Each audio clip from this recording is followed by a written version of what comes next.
रायगंज पश्चिम बंगाल का एक छोटा मगर बेहद खास शहर। ये अपनी सादगी, हरियाली और लाजवाब बंगाली व्यंजनों के लिए जाना जाता है। आज के समय में उत्तर दिनाजपुर जिले का मुख्यालय होने के साथ साथ ये शहर एक ऐसा ठिकाना है जहां पुराने बंगाल की खुशबू आज भी महकती है।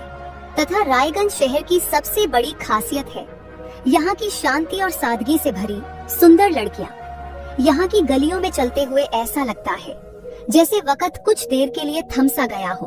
तो चलिए आज आपको रायगंज के शानदार सफर पे लेकर चलते हैं। तो ये शहर पश्चिम बंगाल के उत्तर भाग में स्थित है और बंगाल के कुल 23 जिलों में अपनी प्राकृतिक सुंदरता और सांस्कृतिक महत्व के लिए जाना जाता है।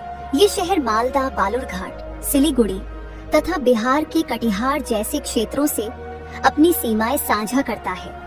अगर आपको पश्चिम बंगाल की सड़कों पर चलते हुए ज्यादातर WB59 नंबर प्लेट वाली गाड़ियां देखने को मिल जाए तो समझ लीजिएगा कि आप बंगाल के प्राकृतिक सौंदर्य से भरपूर रायगंज शहर में दाखिल हो चुके हैं।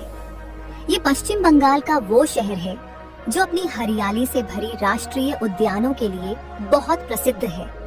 यदि इतिहास में झांकें तो रायगंज का विकास ब्रिटिश शासन काल में प्रशासनिक और व्यापारिक कारणों से हुआ था। कहा जाता है कि यहाँ की धरती सांस्कृतिक दृष्टि से इतनी समृद्ध है कि इसे अंग्रेज लोग उत्तर बंगाल का सांस्कृतिक द्वार भी कहते थे।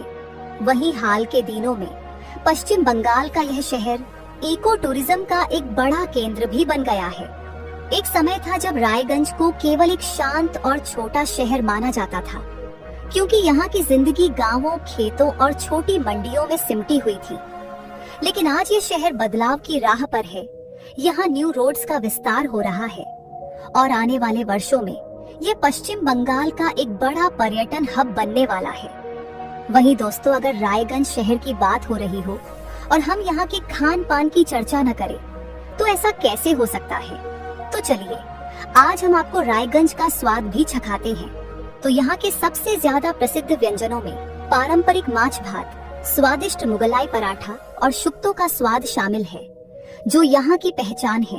वहीं अगर आप रायगंज आई और यहाँ के रस में डूबे रसगुल्ले और फुचका का स्वाद न लें तो आपकी यात्रा अधूरी रह जाएगी। और आइए अब हम जान लेते हैं रायगंज शहर के न्यूमेरिकल डेटा के बारे में।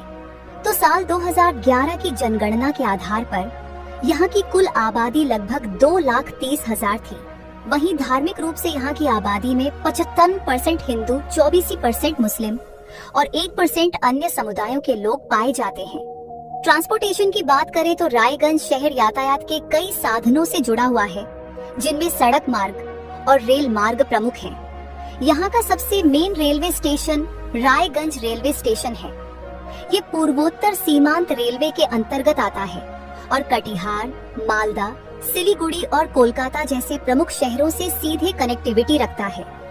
इसके अलावा यहाँ से नेशनल हाईवे संख्या 34 होकर गुजरता है, जो इसे बंगाल और बिहार के प्रमुख शहरों से जोड़ता है। और आइए दोस्तों, अब आखिर में जान लेते हैं रायगंज के कुछ महत्वपूर्ण टूरिस्ट प्लेसेस के बारे में। तो हमारी लिस्ट में नंबर 1 पर है रायगंज वाइल्ड लाइफ सेंचुरी, जिसे कुलिक बर्ड सेंचुरी के नाम से भी जाना जाता है।